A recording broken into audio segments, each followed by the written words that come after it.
l'utilisation des énergies propres est vitale pour le destin de l'humanité. La Chine, l'un des pays les plus résolus dans ce domaine, popularise également la technologie ultra-supercritique de production d'électricité à partir du charbon. Ne serait-ce pas contradictoire ?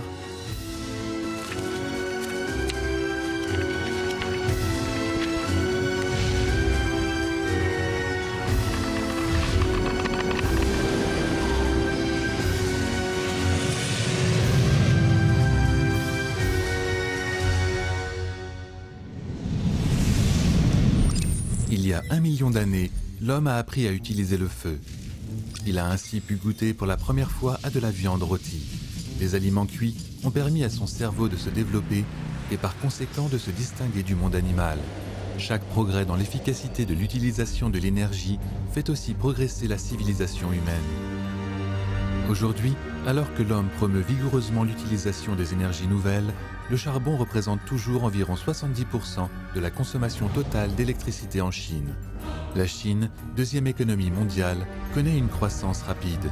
Pour elle, l'urgence du moment est d'améliorer rapidement l'efficacité des énergies conventionnelles. La technologie supercritique est la nouvelle solution de la Chine à ses problèmes énergétiques. Au premier abord, les groupes de générateurs ultra-supercritiques partagent les mêmes principes de fonctionnement que les centrales thermiques ordinaires. Tous deux utilisent le charbon pour chauffer de l'eau et la vaporiser, et la vapeur est utilisée pour faire fonctionner une turbine, ce qui produit de l'électricité. Mais la technologie ultra-supercritique va bien plus loin que cela.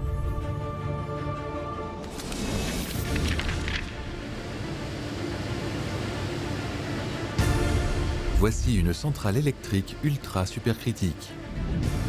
Ce bâtiment de 40 étages est entouré par plus de 1000 km de tuyaux. Quand l'eau entre dans ces tuyaux, un miracle se produit.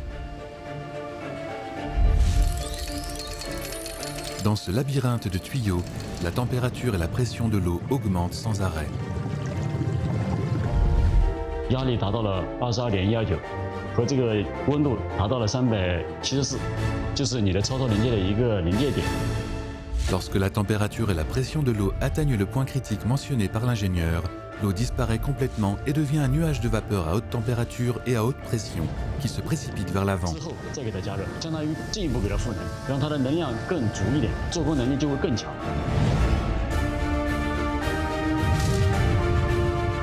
Aujourd'hui, seuls ces tuyaux peuvent dompter une masse d'énergie qui s'élance à 600 degrés Celsius et 32 mégapascales.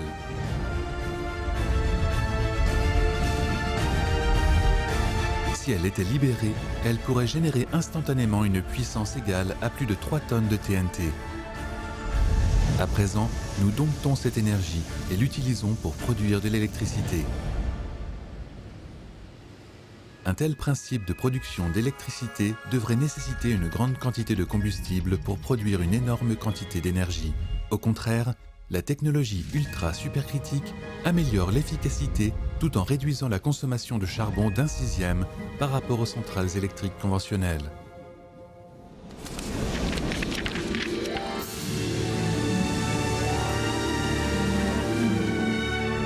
Aujourd'hui, la Chine n'est pas seulement un leader dans l'utilisation des énergies nouvelles, mais c'est aussi l'un des pays où l'utilisation de la technologie ultra-supercritique est la plus étendue.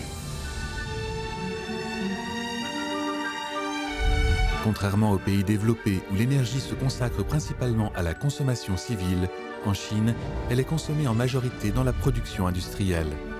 Pour la Chine, la nature de l'utilisation de l'énergie concerne le droit au développement du pays. Le pays se développe vite tout en économisant l'énergie et en réduisant les émissions. De 2012 à 2019, la Chine a connu une croissance économique annuelle moyenne de 7%, avec une augmentation annuelle moyenne de la consommation d'énergie de 2,8%.